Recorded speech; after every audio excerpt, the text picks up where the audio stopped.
Buenas tardes a todos. Como siempre, bienvenidos a este primer acto del año del Ateneo de la Bahía.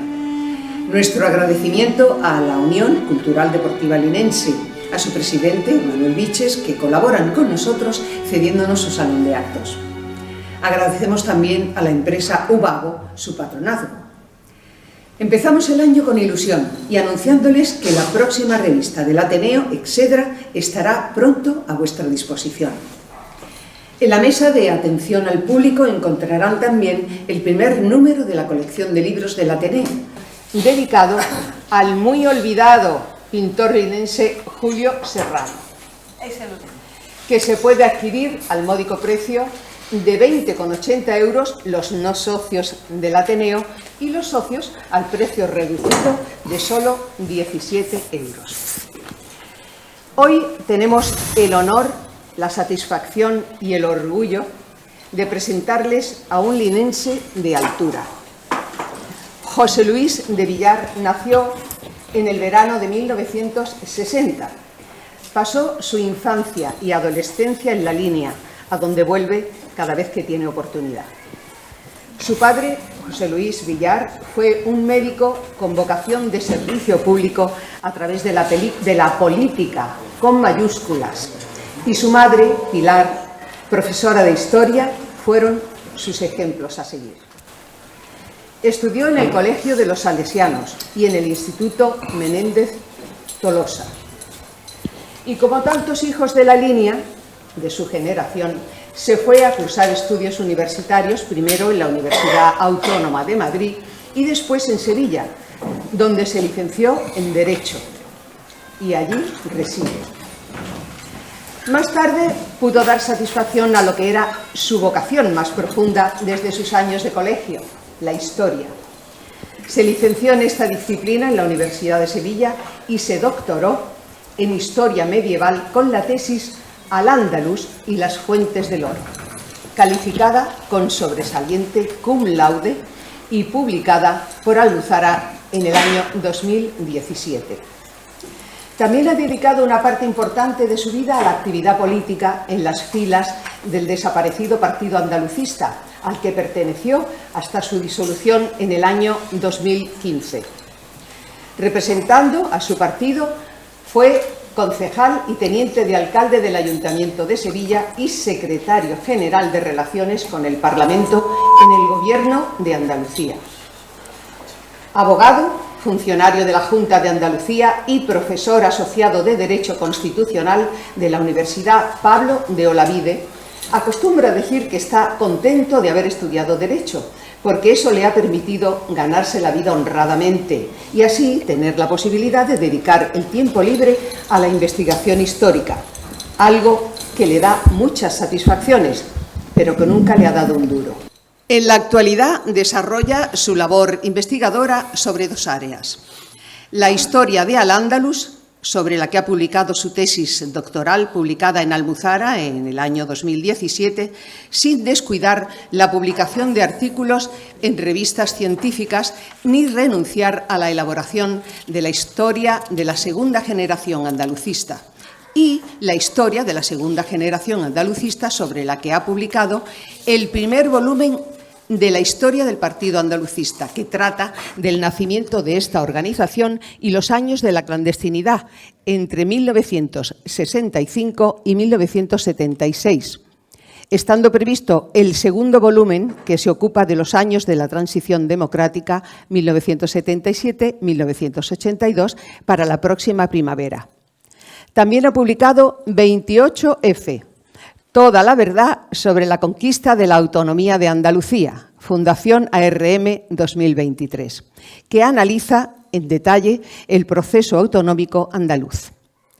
Y está en imprenta En los orígenes del Partido Andalucista, la vía andaluza a la democracia, el manifiesto fundacional de Alianza Socialista de Andalucía, que analiza y contextualiza exhaustivamente este documento que ve la luz en el año 1973 y que puede considerarse la partida de nacimiento del que será el Partido Andalucista. José Luis, nuestro invitado de hoy, nos va a hablar de un tema que, según su opinión, es uno de los más interesantes y desconocidos de la historia de Al-Ándalus.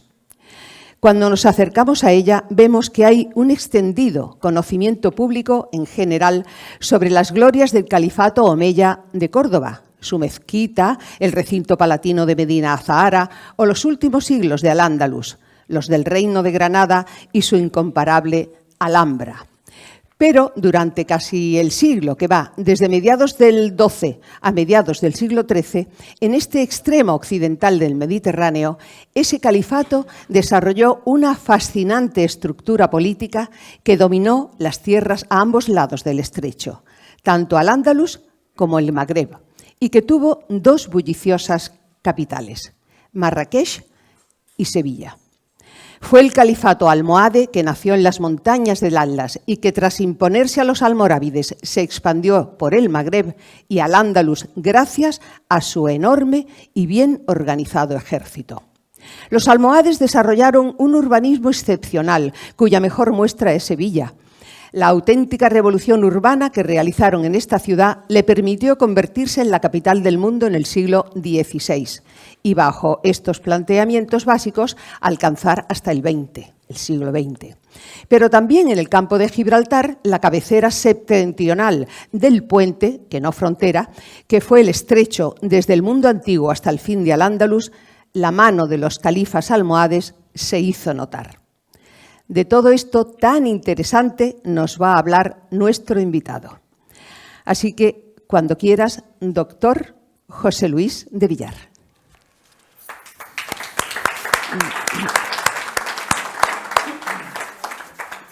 ¿Se oye bien? Sí, ¿no? ¿Se oye? Con el aparato este. Muchas gracias, Amalia. Muchísimas gracias por tus palabras. La verdad que es un reto muy importante, después de la fantástica edición de Amalia, intentar hablar en público. Así que ruego un poco de comprensión, que profesionalmente no es lo mío, y ella se nota que ha hecho de la palabra un auténtico privilegio y un lujo. Sí, vamos a hablar de una etapa. Los que conozcan más la historia de Al-Ándalus, les ruego que me disculpen por si voy a algunas cosas muy de nivel muy básico, pero yo creo que es importante, porque como estamos gente de todos los colores, pues que pongamos algunas cosas con claridad desde el principio para entendernos luego de lo que estamos hablando, ¿no?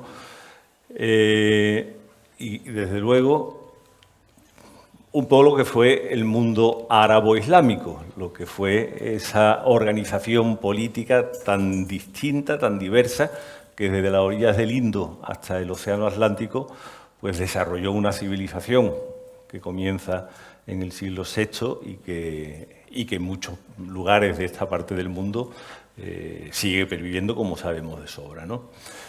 Hay un historiador medieval del siglo pasado, de principios del siglo pasado, un medievalista belga, Henri Pirenne, que algunos lo conocerán, que desarrolló una tesis muy interesante. Todos los que estamos aquí, veo mucho de mi generación, estudiamos en el colegio, pues que la Edad Antigua acababa con la caída del Imperio Romano, 476, el último emperador, y que entonces empezaba la Edad Media, ¿no?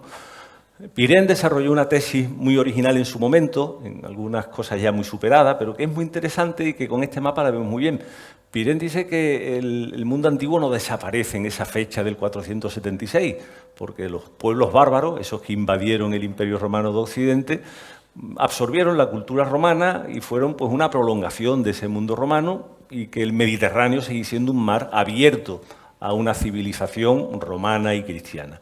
Que la verdadera cesura, la verdadera separación va a tener lugar con la llegada del Islam al Mediterráneo. Y ahí vemos en verde cómo el Mediterráneo queda dividido en dos partes, el sur y el norte del Mediterráneo, y que eso significó un momento de retracción del comercio, un momento de cambios, y que ahí es donde debería empezar a notarse las grandes transformaciones del mundo antiguo al medieval. Sin perjuicio de que eso esté más o menos superado y que haya opiniones sobre eso, hay una cosa interesante en la que Pirenne no cayó, y que vemos en Occidente la mancha verde al norte del Mediterráneo, no solo al sur, sino que también al norte. Es decir, que, claro, él era belga y él estaba hablando de la historia de Europa, y la historia de Europa para él es Centro Europa, y esto era algo muy periférico. Hoy día no podemos mirar la historia de la humanidad desde una forma tan eurocentrista, sino que hay que abrir más la mente, ¿no? Por lo tanto, esa tesis de Pirenne, para nosotros, los habitantes de la península ibérica, no sirve. En la península ibérica no hubo una ruptura con la etapa anterior, porque la península ibérica siguió abierta a la comunicación entre las dos orillas del Mediterráneo.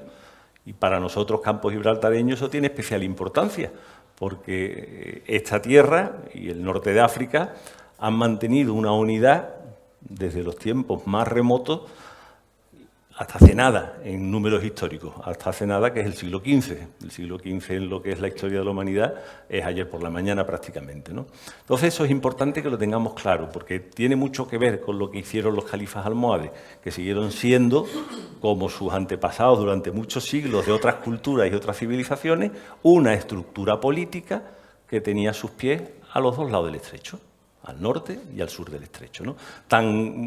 Era así esa unidad que uno de los califas almohades, por ejemplo, cuando nombra gobernadores, nombra a una persona para ser gobernador de Ceuta, Tánger, Algeciras y Málaga. Todo eso era una provincia, que además es lo que nosotros, la gente de la línea, mejor conocemos. Nosotros hablan de Ceuta, Tánger, Algeciras y Málaga en nuestro ámbito de movimiento desde que somos pequeños, ¿verdad? Bueno, pues esto arranca desde muy antiguo, ¿no? ¿Qué es lo que...? Ay, que le tengo que dar al botón este. No, a eso, efectivamente. ¿Qué es lo que estamos nosotros hablando durante esa larga Edad Media en la península ibérica? El que conocemos como al-Ándalus, porque es la forma como en lengua árabe se le denominó a la península ibérica desde mediados del siglo VIII hasta el siglo XVI, ¿no? Todos sabemos que hay varios periodos, que todo eso no es lo mismo, que hay distintas estructuras políticas asentadas en la península ibérica, en al-Ándalus, desde mediados del siglo VIII hasta el principio, y un breve resumen, insisto, los que conozcan bien la historia del Al-Ándalus, que me perdonen el hacer los números gordos esto, pero para entendernos nos sirve, ¿no? Todos conocemos a los omeyas, que se instalaron en Córdoba a mediados del siglo VIII, Abderramán I y sus sucesores, ¿no? Todo ese periodo de los omeyas, primero emires y en el siglo X ya Abderramán III, que se proclama califa, pues ese periodo del 8 al siglo X, en que la unidad también de las dos tierras, aunque haya estructuras políticas distintas, continúa. Los omeyas, durante sus dos largos siglos casi de gobierno, van a pelearse muchísimo en el norte de África por controlar el norte de África. ¿Y por qué lo querían controlar ellos y los que vinieron después? Porque al norte de África llega una cosa muy importante, el oro del sur del Sáhara, el oro del país de los negros. El oro que era la base fundamental para construir las estructuras políticas que estos omeyas y los que vinieron después necesitaban. para ser poderoso y para reflejarse en el mundo, ¿no? Luego sabemos que cuando entra en crisis el califato omeya, a principios del siglo XI, con una guerra civil impresionante, van a surgir los reinos de Taifa. Muchos pequeños reinos en toda la península ibérica, los más importantes, el de Badajoz, el de Toledo, el de Zaragoza y especialmente el de Sevilla, que iría conquistando los reinos de alrededor, y que van prácticamente a existir durante un siglo, durante el siglo XI. A partir del siglo XI, estos reinos de Taifa también, con mucho interés, el rey de Sevilla, por ejemplo, ocupó Ceuta, porque tenía mucho interés en controlar las rutas de comercio del norte de África, ¿no? O sea, que se mantienen esas relaciones. Y después van a surgir dos estructuras políticas, una desde mediados del siglo XI en el Magreb y desde principios del siglo XII o finales del siglo XI en Al-Ándalus, que es el Imperio Almorávide, que va a durar hasta mediados del siglo XII. Estos almorávides habían surgido muy al sur de Marruecos, controlaron las rutas comerciales del Sáhara inmediatamente, se hicieron con el control del mercado del oro a través del Sáhara rápidamente, desde mediados del siglo XI, y gracias a eso conquistan todo el Magreb, saltan al Ándalus y ocupan al Ándalus. El Imperio Almorávide va a ser aniquilado por esta otra estructura política que es de la que nos vamos a ocupar, por los almohades, y esos almohades van a hacerse con el control también del Magreb y del Al-Ándalus desde mediados del siglo XII hasta mediados del siglo XIII. Un siglo, más o menos para entendernos. El califato almohade también caerá por rivalidades con otras estructuras políticas en el Magreb, y eso significará pues, que la mayor parte de lo que era Al-Ándalus hasta entonces, básicamente el Valle del Guadalquivir, el Levante y el oeste, el Algarve y el Alentejo, sean conquistados por el rey de Portugal, por los reyes de Castilla, por los reyes de Aragón, y Al-Ándalus se quede reducida durante 2 siglos y medio, desde mediados del siglo XIII hasta finales del siglo XV, con el reino de Granada. Bueno, este es el esquema general para entendernos. Nosotros entonces nos vamos a ocupar de ese periodo, de lo que llamamos el califato almohade, de esos 100 años entre mediados del siglo XII y mediados del siglo XIII, en que una estructura política dirigida por esta secta, porque en principio fue una secta del Islam, aunque luego se hizo dominante en el Mediterráneo occidental, va a desarrollar su actividad, ¿no? Aquí tenéis el retrato de ese famoso rey de los negros, Cancamusa, que la revista Forbes siempre lo saca como la persona más rica de la historia de la humanidad. En las minas de oro del sur de Sáhara, este señor vivió en el siglo XIV, era musulmán, peregrinó a la Meca, iba con una caravana cargada de oro, llegó a Egipto, se gastó allí lo que no había en oro, provocó una inflación que duró varios años en Egipto, famosísimo, y está en un atlas que hace un judío mallorquín en el siglo XIV, Abraham Cresque, y lo pinta pues con una pepita de oro porque es el símbolo de la riqueza que había al sur de Sáhara, y una referencia muy simpática de un cronista árabe del siglo X, Imam al-Faqih, que dice: en el país de Ghana el oro crece en la arena como la zanahoria. Lo que está mandando el mensaje de que hay muchísimo oro al sur del Sáhara y que todos tenemos que ir a buscarlo, vamos, todos, los árabes y los musulmanes, para poder ser poderosos, ¿no? Como la zanahoria, y es recogido al amanecer. Suena raro, pero si vemos cómo este es el lugar donde están las minas de oro, los que están en amarillo, esas minas de oro siguen en explotación hoy día, no son solo medievales, sino que en la actualidad están. Y lo que está en los coloriditos de arriba son los reinos autóctonos africanos con lo que los musulmanes del norte del Sáhara comerciaron durante toda la Edad Media, ¿no? El que está en el río Níger, en color verdecito, ese es el reino de Gao. Ahí el mapa más ampliado de Abraham Cresque, y así es como se sigue sacando el oro en esa zona. Aquí uno puede pensar que esos son agujeros gigantes de zanahoria, el color de la tierra, el agujero.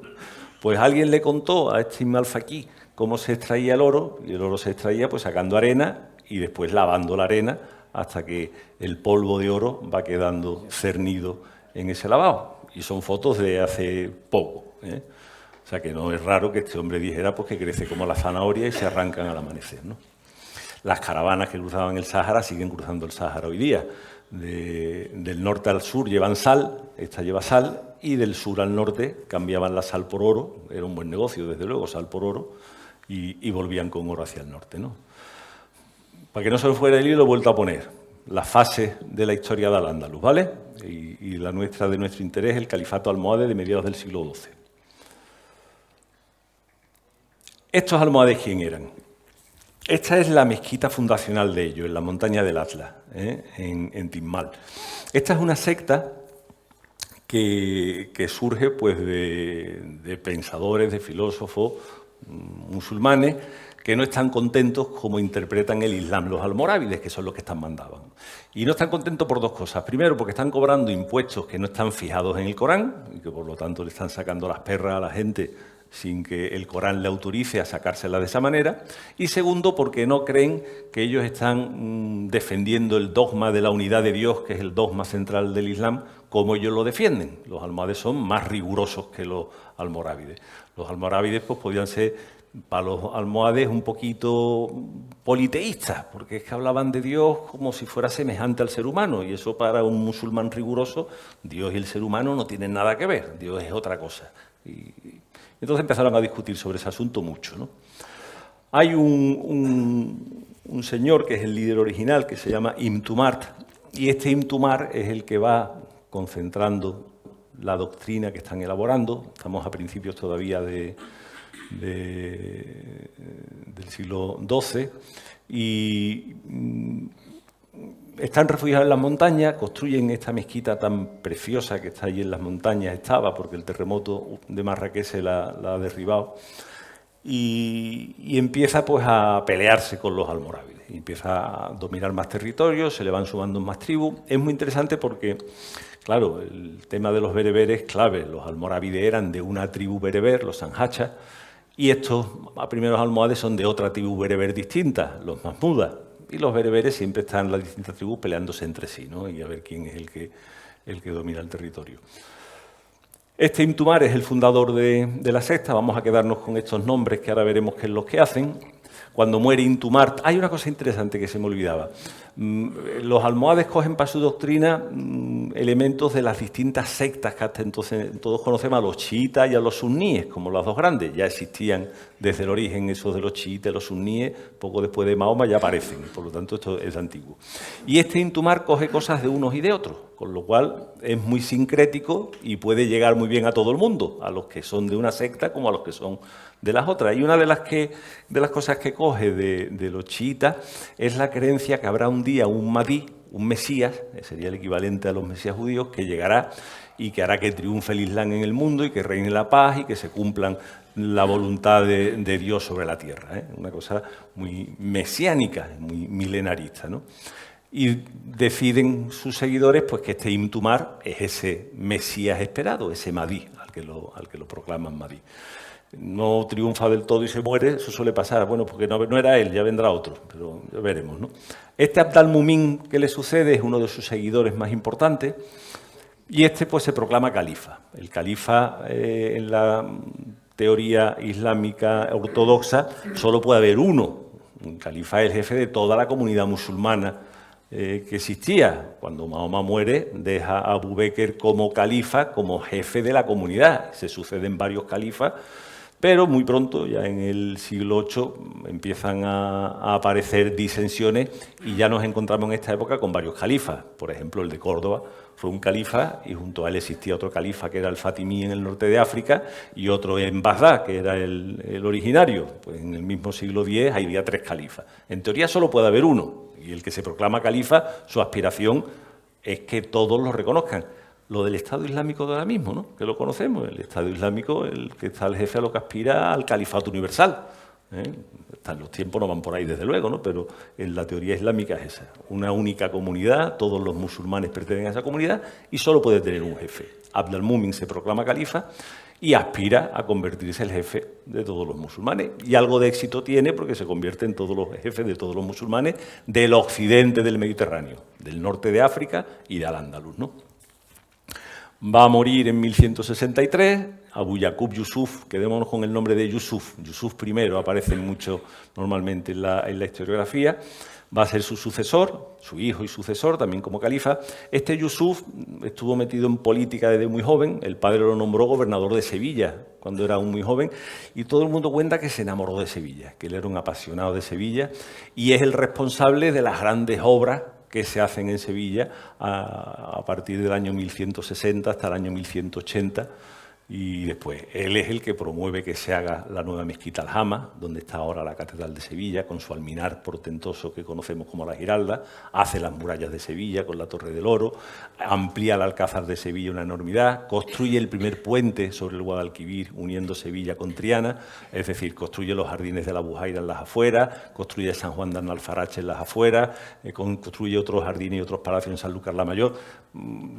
Lo llamamos que lo que hizo este hombre fue una auténtica revolución urbanística, transformó radicalmente la Sevilla que venía desde los tiempos prerromanos y la dejó preparada con un casco amurallado enorme, pues para que pudiera venir después el descubrimiento de América y convertirse capital del mundo Sevilla, y Sevilla no tiene ninguna transformación importante desde la época almohade hasta la exposición del 29. O sea, Sevilla vivió de las rentas, de lo que los almohades hicieron prácticamente hasta final del siglo XIX y principio del siglo XX.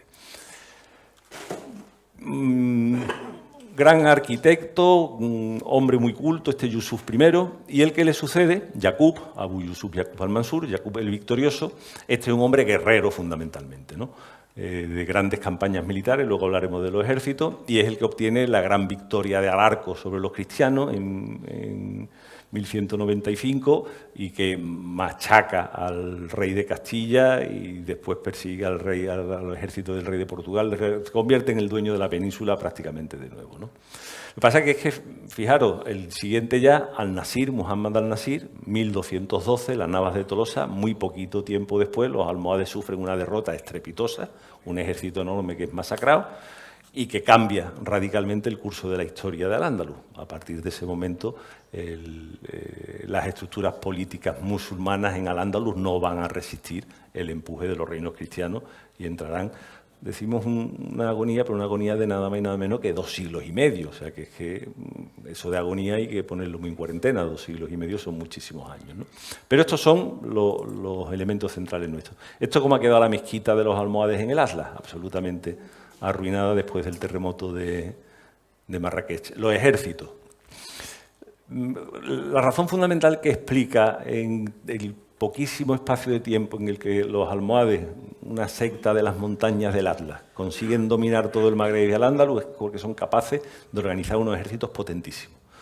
¿Por qué pueden organizarlo? Primero, pues por el pegamento que supone la fe religiosa que están expandiendo. Segundo, porque vencen a los almorávides, que los almorávides con los impuestos ilegales habían reunido un tesoro espectacular, que los almohades se lo quedan y con eso se pueden pagar a buenas soldadas. Y tercero, porque también van a controlar las rutas comerciales con el sur del Sáhara, con lo cual van a seguir llegando numerarios. Los ejércitos estos son ejércitos no de milicia de la milia obligatoria y gratuita, ejércitos pagados.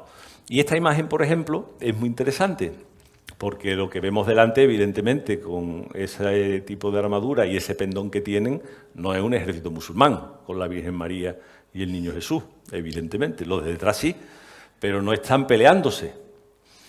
Estos son mercenarios cristianos que estaban al servicio de los califas almohades. Y esta imagen es una imagen de las cantigas de Santa María, de las cantigas de Alfonso X, en la que se narran los milagros de la Virgen María, y uno de los milagros es que estando el califa almohade asediado por los que vendrán después, pues salieron los mercenarios cristianos que estaban al servicio de los almohades de la ciudad, de Marrakech, de la ciudad amurallada, con los pendones, las insignias, y salieron despavoridos los sitiadores. Y se le atribuye pues un milagro, es decir, que la Virgen no solo actuaba en favor, parece ser, de los cristianos, sino también de los musulmanes. En realidad no, estaba auxiliando a los mercenarios, a los cristianos, no estaba auxiliando a los almohades. De camino los almohades consiguieron librarse de lo que se le venía, ¿no? Pero los ejércitos, fijaros los turbantes ahí amontonados, el que lo ha pintado está mandándonos la imagen de ejércitos enormes, ¿no? Y de hecho movieron decenas y decenas de miles de combatientes, ¿no? Ese era un elemento esencial, los ejércitos. Y el otro elemento esencial, la imponente arquitectura que desarrollan. Muchas veces pensamos en las sociedades islámicas medievales como sociedades más atrasadas que las sociedades cristianas contemporáneas. Y la verdad es que es un error terrible. Tampoco es lo contrario. Estamos hablando del tránsito del siglo XII al siglo XIII, que toda Europa, la Europa cristiana también, está desarrollando una evolución urbanística importante. Es la plena Edad Media, empiezan a crecer también las ciudades europeas. Bueno, pues las ciudades del mundo islámico también están creciendo y se desarrollan, ¿no? Y tienen, en este momento histórico en Occidente, al frente, una estructura política, la del califato almohade, con recursos económicos importantes, que le va a permitir, por un lado, desarrollar una política militar expansiva y agresiva, y por otro lado, crear unas estructuras urbanas potentísimas. Y si viajamos por Marruecos y viajamos por Andalucía, podemos encontrar restos de esas transformaciones urbanas tan importantes. Una cosa que se analiza mucho desde el ámbito de la historia medieval y de la historia del arte, cómo la arquitectura pretende en muchas ocasiones ser expresión del poder. Y los almohades lo consiguen. Los almohades consiguen que los súbditos, la gente que están dominadas por ese poder político, puedan visualizar a través de obras arquitectónicas imponentes el poderío de esa estructura política. Esto lo conocéis seguro muchos de los que estáis aquí, ¿no? La Alcazaba de los Udayas en Rabat, una fortificación en la desembocadura del río Cebú, en alto, fantástica y preciosa. Rabat es una fundación almohade. El califa Abd al-Mumin, ese primero de sus califas, es el que ordena la construcción en novo de la ciudad de Rabat, con una espléndida mezquita que está inacabada y que tiene una torre gemela de la de Marrakech y gemela de la de Sevilla, exactamente las tres mezquitas de referencia. La capital magrebí, Marrakech; Rabat, la nueva fundación de los califas almohades, que tenía como objetivo ser punto de concentración de las tropas del Magreb para cruzar el estrecho y hacer el yihad en Al-Ándalus. Esto es de Marrakech, también una portada monumental que da acceso a lo que era la zona palaciega de los almohades en la capital. La ciudad de Écija, por ejemplo, fue fortificada por los almohades, y aquí hay una fotografía antigua que la he puesto porque acordaros de esta fotografía cuando hablemos de Tarifa, ¿vale? Ya veréis cómo lo encontráis paralelo, ¿no? Una torre albarrana. Las torres albarranas son las que salen del recinto amurallado y que están unidas al recinto amurallado por un muro que se llama coracha y que sirve pues, para tener un puesto avanzado, normalmente abastecimiento de agua, control de una zona sensible del territorio. Y esta torre albarrana de Écija es una preciosidad, como fue una torre albarrana la Torre del Oro. La Torre del Oro, aquí se ha puesto este grabado porque se ve detrás de la Torre del Oro las murallas de Sevilla. La Torre del Oro estaba separada de las murallas, unida a la muralla por un muro, por una coracha, y que servía para proteger el acceso al puerto de Sevilla y el acceso también al abastecimiento de agua si hacía falta, ¿no? Tan a pie de agua estaba que cuando había inundaciones en Sevilla, la última fue en el año 60, que se desbordaba el río Guadalquivir, pues la Giralda se quedaba en medio del agua.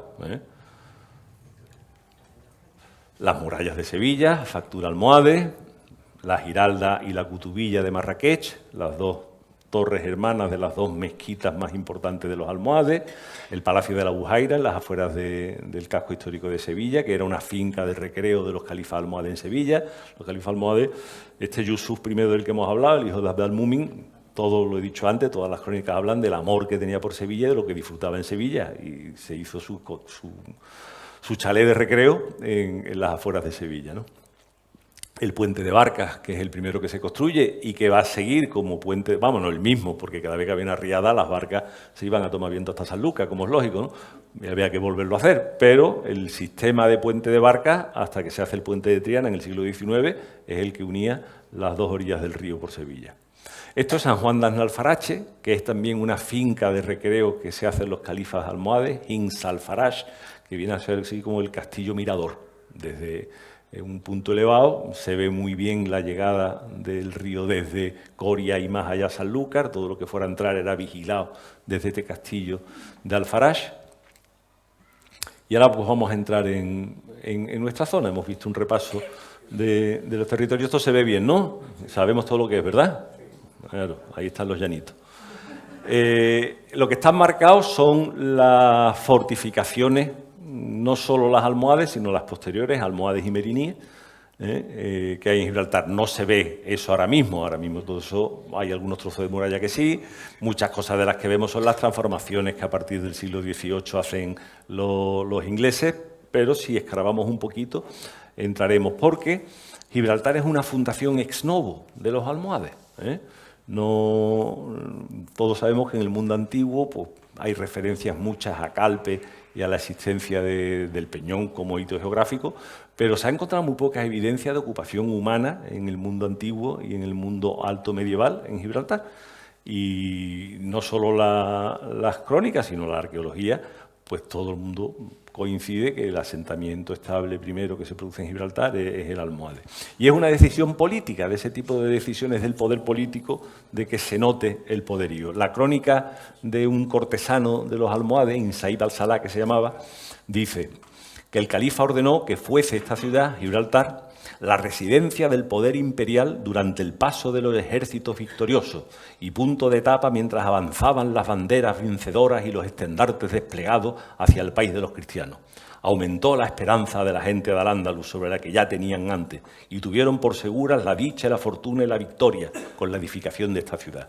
Está claro que esto es el nodo de los almohades, lo que está haciendo la propaganda del califa y vinculando la construcción de Gibraltar a un nuevo periodo, a una nueva etapa para Al-Ándalus y para los habitantes de Al-Ándalus, una etapa de prosperidad.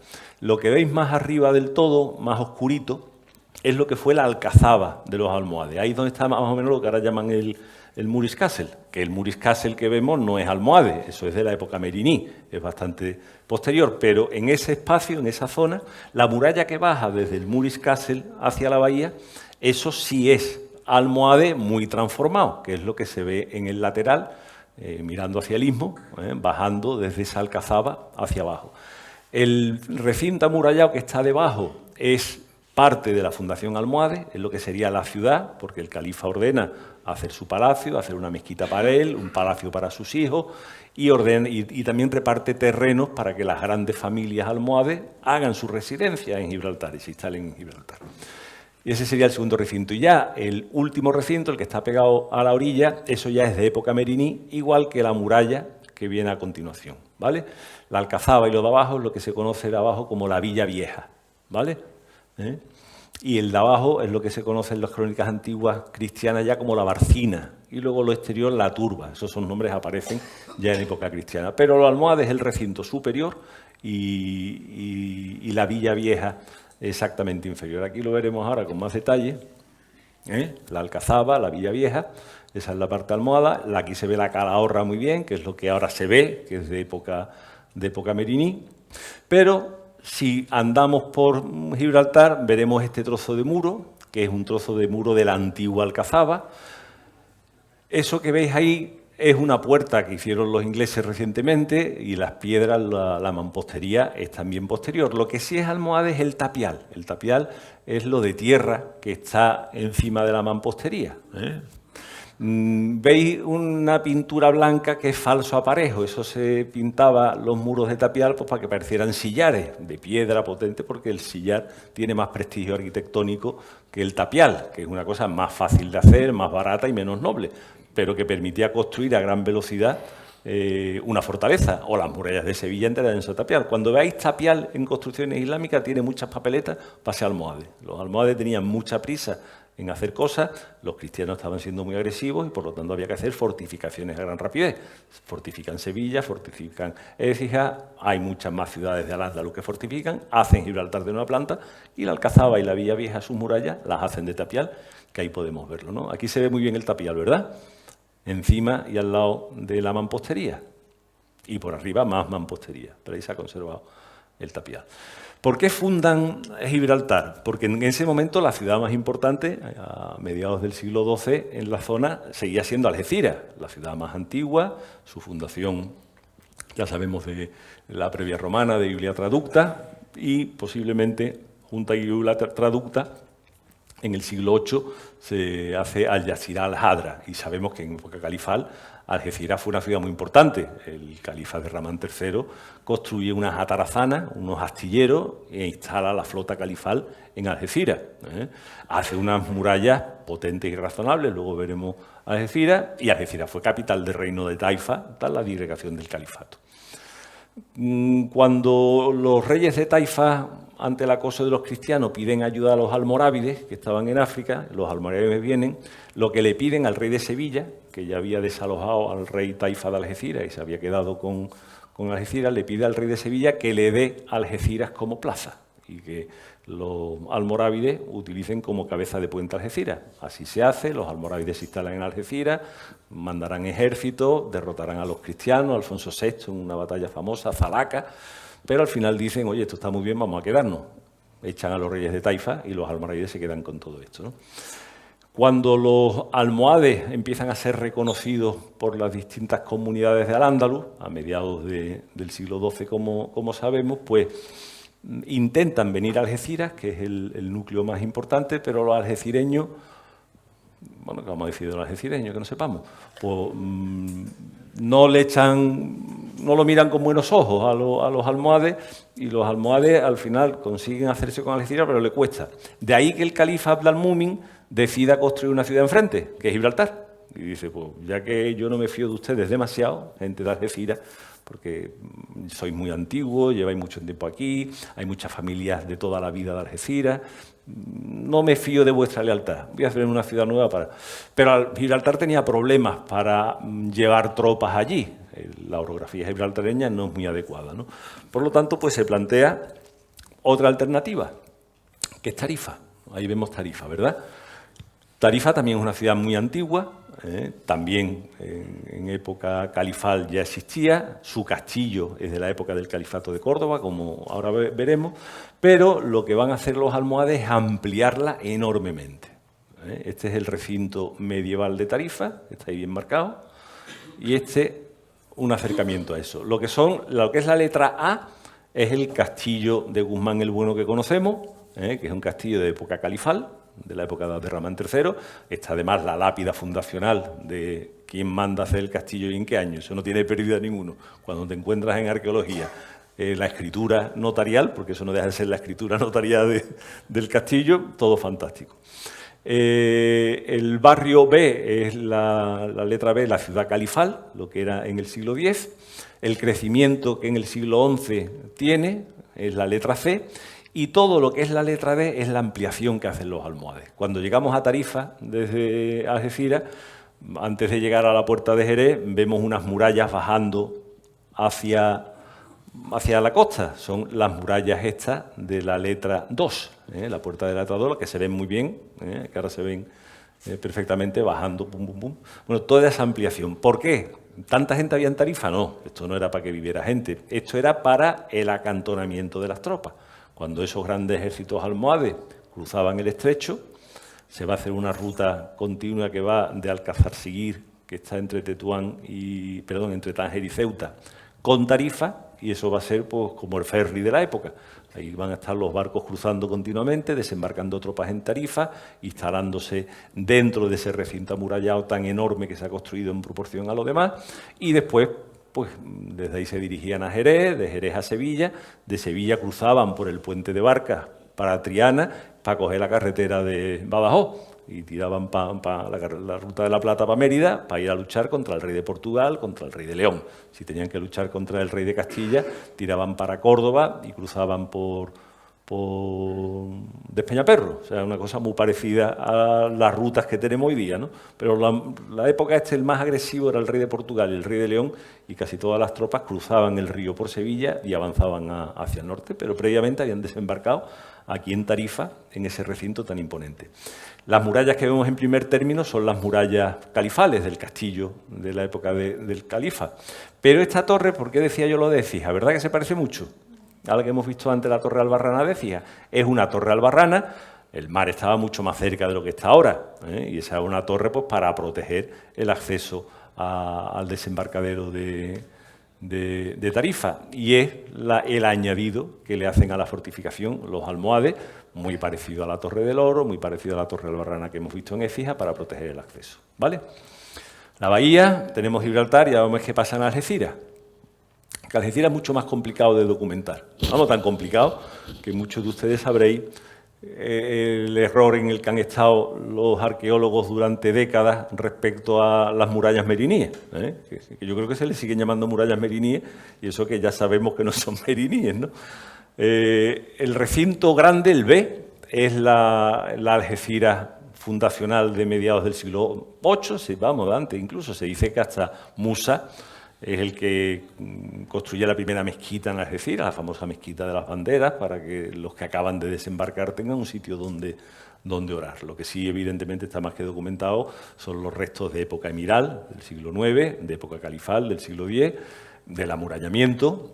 Esta plaza pequeñita que hay aquí, vamos, pequeñita, la plaza baja, que es donde está más o menos el mercado, posiblemente el estuario del río de la Miel era mucho más ancho, vamos, posiblemente no, seguro que era mucho más ancho, y donde estaba el mercado de Torroja, posiblemente por ahí estuvieron los astilleros que mandó construir Abderramán III en Algeciras, y que de ahí pues quedaba, que ya no se conserva, pues una de las puertas de ese astillero, el Ojo del Muelle. No sé si alguien conocer la foto seguro, pero en la memoria no, porque yo no me acuerdo cuándo se terminó de derribar, que está en los alrededores del Mercado Torroja y que bajaba al Paseo Marítimo, ¿no? Posiblemente estos restos sean también califales, pero también puede haber cierta duda, porque los almohades le dedicaron muchísima energía también a construir astilleros. Hay noticias de armadas y de navegación del mundo islámico desde muy antiguo, pero los que le pegan un gran salto a la navegación marítima, tanto de guerra como comercial, van a ser los almohades, y quizás esos astilleros, igual que ellos son los que construyen los almohades, los primeros astilleros de Sevilla, aunque los que se conocen son de época cristiana, pero posiblemente ahí debajo estén los astilleros almohades también, y en el norte de África también construyen astilleros muy importantes, ¿no? Fijaros por dónde estaba el nivel del mar, mucho más abajo del nivel que tenía Algeciras cuando esta foto, que es de principios del siglo XX, se tomó, ¿no? Vamos a volver para atrás de nuevo y terminar de explicar. Este es el recinto, por lo tanto, emiral, califal, taifa, almorávide. Aquí es donde se instalaron los almorávides cuando el rey de Sevilla le cedió a Algeciras para que lo construyeran, y es el recinto en el que los almohades desarrollan su actividad. Vemos que hay muy poca arqueología comparado con lo que hemos visto de restos arqueológicos, comparado con Gibraltar o con Tarifa, y sin embargo la presencia en las crónicas de época almohade de Algeciras es enorme. Las referencias que hay a filósofos, a escritores, a cronistas algecireños es enorme, dilatada y contrastada y conocida, ¿no? Pero, sin embargo, la arqueología, posiblemente porque había mucho hecho y no era necesario hacer tanto, ¿no? Lo que sí es completamente nuevo es la letra A, que esa es la ciudad meriní. Todo, como sabéis de sobra, pues después del final del califato almohade vuelven a surgir reinos de taifas que duran muy poco. Jaime el Conquistador en Levante conquista aquellos reinos de taifa muy pronto. Fernando III en el Valle del Guadalquivir conquista todos esos reinos de taifa muy pronto. El único que queda es el reino de taifa de Granada, de esos que surgen después del hundimiento almohade. Y junto a ese reino de Granada, también en el norte de África surgen 3 reinos herederos de los almohades. Uno de ellos, que es el más conocido por todos nosotros, es el reino meriní, que vendría a ocupar lo que el sultanato meriní, lo que ahora es Marruecos, y que tenía su capital en Fez.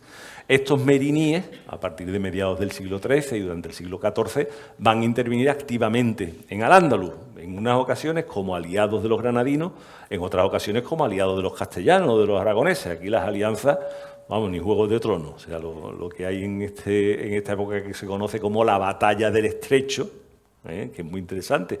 El puente que ha sido el Estrecho durante tantos siglos se está empezando a transformar en frontera, y a ver quién controla todo el Estrecho o no. Ya va a haber unos que controlen el norte y otro el sur, y entonces va a surgir la frontera que no había existido, porque no va a haber un poder político, salvo en periodos muy determinados, de contar con las dos orillas. Los meriníes lo intentan, los granadinos lo intentan, los castellanos lo intentan, los aragoneses lo intentan. Todo finales del siglo XIII, el siglo XIV y el siglo XV es un combate entre todas las potencias para ver quién se hace con eso, ¿no? Y en ese proceso, pues los meriníes fundan una ciudad junto a la antigua de Algeciras, la que llaman Albinia, que está en los terrenos donde está el Hotel Cristina, más o menos, ¿no? Para que nos hagamos una idea, a la que pertenece precisamente esos restos que vemos ahí, ¿no? Y a la que pertenecía también la famosa Torre del Espolón, que estaba más o menos donde está la Torre del Puerto ahora mismo, ¿no?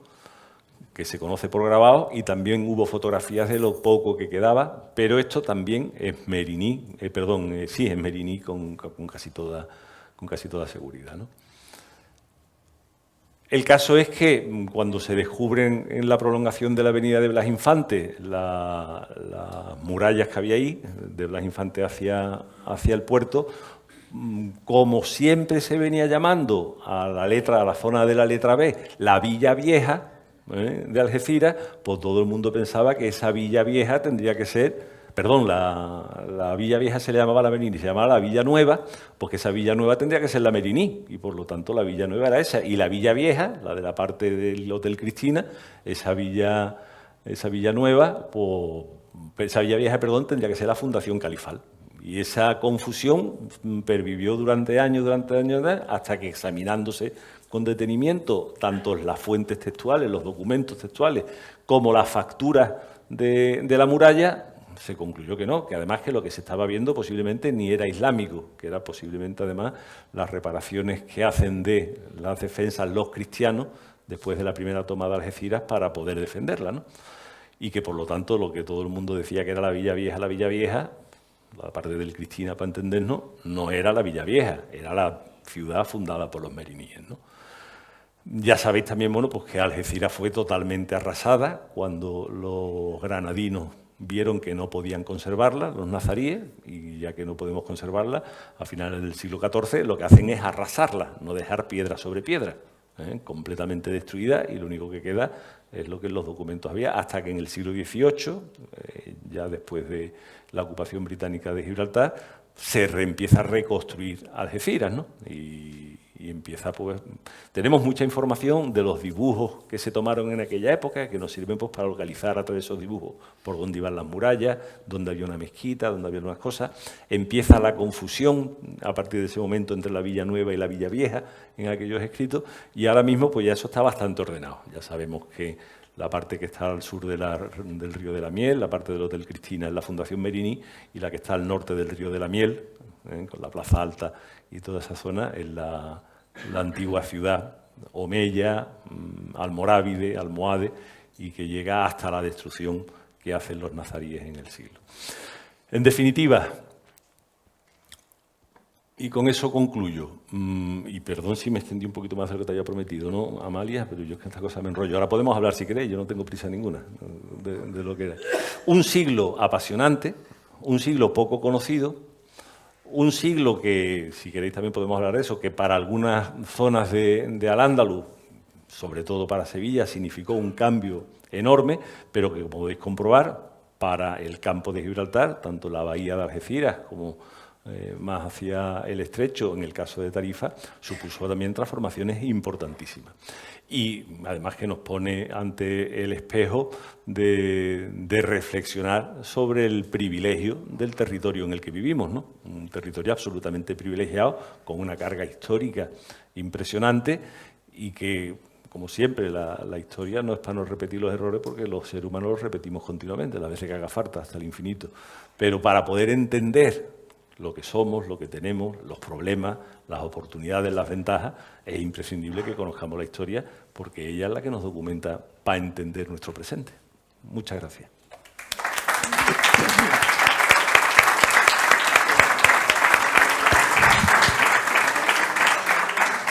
Muchísimas gracias por estar con nosotros. Recordamos que el que quiera hacerse socio, el que quiera comprar este magnífico libro de Julio Serrano, ahí lo tienen, y también pueden comprar la revista Excedra. Bienvenidos, bien hallados, bien despedidos, y muchísimas gracias por estar aquí. Buenas tardes.